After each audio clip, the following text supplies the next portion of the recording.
যে ব্যক্তি সালাত ত্যাগ করলো সে ব্যক্তি কাফের হয়ে গেল। যে ব্যক্তি সালাত ত্যাগ করলো, যদি স্বামী পড়ে স্ত্রী না পড়ে, স্ত্রী পড়ে স্বামী না পড়ে, তাহলে বিবাদ থাকে না, তালাক হয়ে যায়। বলেন তো কি হয়?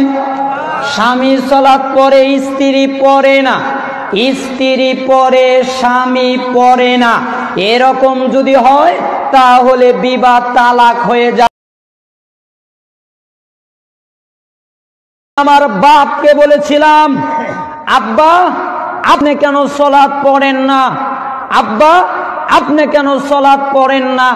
আপনি কেন সালাতে অলসতা করেন? আব্বা আপনি যদি মারা যান আমি আপনাকে ভালোবাসি আমার জীবনের চেয়েও বেশি।